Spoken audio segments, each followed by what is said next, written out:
Cobra. Cobra! Ngayong umaga nga pala mga kahito, tayo ay naka-schedule na mag-ayos ng fish pond. Dito nga pala ay dumating na ang ating kapatid na si JR para kunin ang ating mga dadalahin. Ito nga pala yung pinayari natin kahapon. Susubukan natin kung gaano ito kalakas.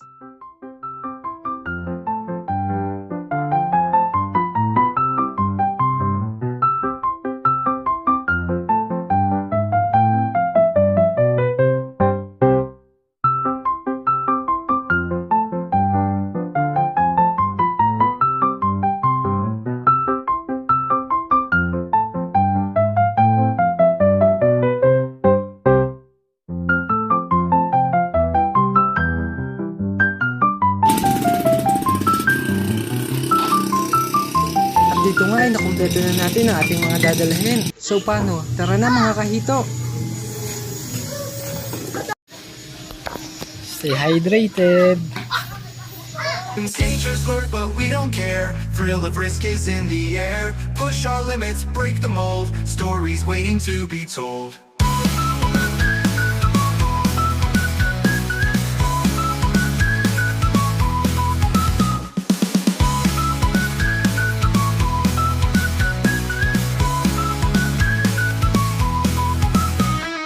Forest whispers, river sings. We're discovering amazing things. Each day brings a new surprise. Adventure gleams in our eyes. Adventure time, let's go explore. New horizons, what's in store? Climb that mountain, ford that stream. Living life beyond our dreams.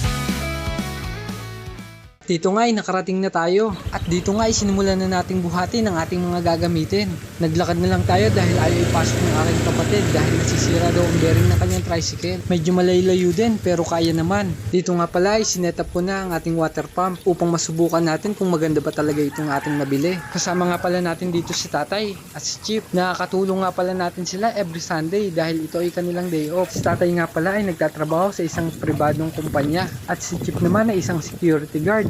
Magkasama sila ni Tatay. Itong water pump nga pala natin ay kailangan munang lagyan ng tubig bago natin paandarin. Dahil kung aksidente nyo itong mapatakbo ng walang tubig ay pwedeng masira ang inyong filler. Kaya bago kayo magpaandar ng water pump, make sure na meron itong sapat na tubig. At yun, one click. May share nga pala ako sa inyo mga kahito.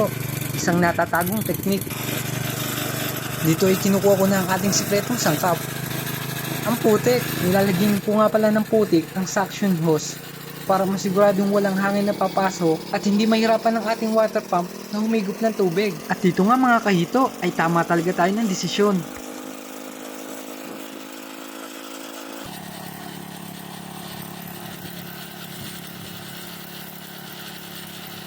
Makikita natin dito na malakas talaga si Bumblebee. Ang gagawin nga pala natin ngayon ay lilinisin ang ating fish pan at taalisin ang mga natira pang mga hito. Ganito nga pala ang unang proseso ng pag-aalaga ng mga hito at i-repair na rin pala natin yung mga nasirang tarondon. Habang pinapanood nga pala ay napansin ko na may mas ilalakas pa siya kaya naisipan kong tanggalin dito ang adapter hose. At tama nga ang aking hinala, mas lumakas pa siya. Kasama rin pala natin dito ang aking magandang asawa para tumulong sa pagtatabas ng damo. At siya rin pala ang ating videographer. Siya rin siyang miyembro ng Tupad. Charot! Wala akong masasabi dyan. Sobrang sipag niyan. Dahil napagana na natin ng isang water pump, dito naman ay sineset up na natin ng isa pa nating water pump para mapabilis ang pag-iiga natin ng tubig. Kapos nga pala tayo sa flexible hose. Kaya sinubukan nating manghiram sa ating kalapit na farm. Ang kaso, gamit din nila. Dahil sila ay nagpapaiga rin ng tubig, kaya wala tayong choice kundi gumamit na lang ng PVC. Dito nga ay inyong pagmasdan kung paano namin kapitan, alugin, at pukpukin ang aming kapit na PVC. Ang hindi namin alam ay nasa loob pala niyan ng isang malaking cobra. Buti na lang at hindi lumabas nung time na yan yung cobra. Kung hindi, nadisgrasya pa kami. Mahirap nga palang gumamit ng PVC. Dahil hindi naman ito sumusunod o nababalik ko. Kaya kailangan pa naming hanapan ng anggulo. Kaya nga dito ay lumusong si Tatay para maitama. Ang kaso, ayaw talaga. Hindi pala nagkaiga yung aming ginagawa. Kaya ang ginawa na lang ni Tatay ay nanghuli na lang ng mga pang-iihaw para sa aming tanghalian. Tuwang-tuwa nga pala dito si Tatay habang nanguhuli. At mababakasyon naman dito sa kanyang muka. Katulong nga pala niya dito si JR na sanay na dumakot ng hito. Kaya maraming sugat sa kamay yan. Paano pag nakita? Dakot agad. Ito nga pala yung kanilang huli. Goods na yan pang tanghalian. Sinimulan na pala ni Tatay at ni Chip ang pag-iihaw ng hito.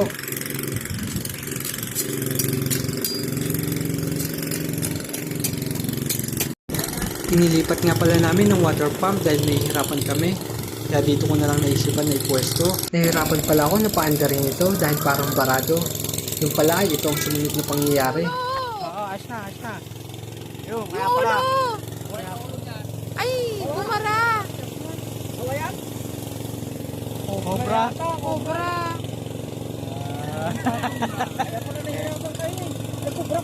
Cobra. Saan nyo kinuha yan? Doon, hinila lang yan eh. Tatalong pa yung ano yan. O, JR yung ulo ha. JR yung ulo. Pansinin niyo po yung ulo ng ahas dito. Pero mo yan, lumaba dito yung ulo. Nag-strike pa siya kahit putol na yung katawan niya.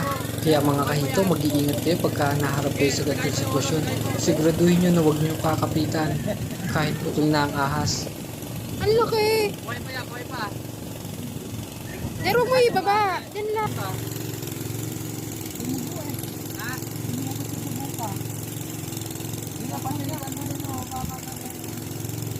Ayun, ay, ang laki. Kadiri. Ay, yak. Yun niya, pahawa. Ayun yung Control. Yung na kayo. Ano, baka may mag-uulam yan.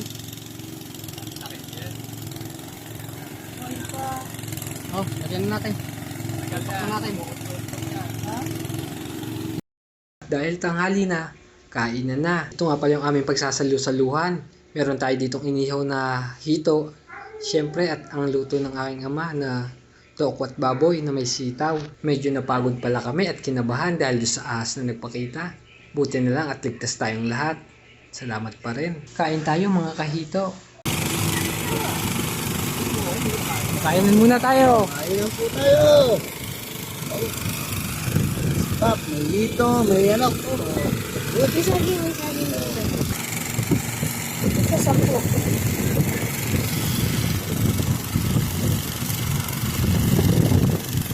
Tapos kumain at pagpahinga ay simulan natin pala ni tatay at ni chief na i-repair yung ating sirang karundon.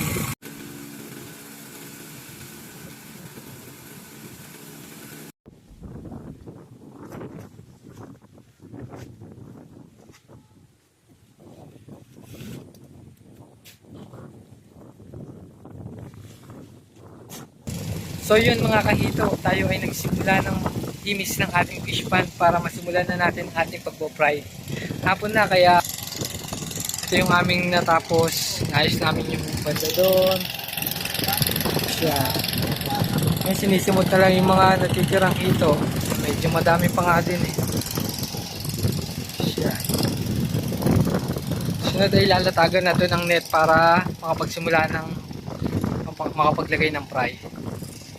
Nakatapos na nga pala kami dito ng pangunguha ng mga hito.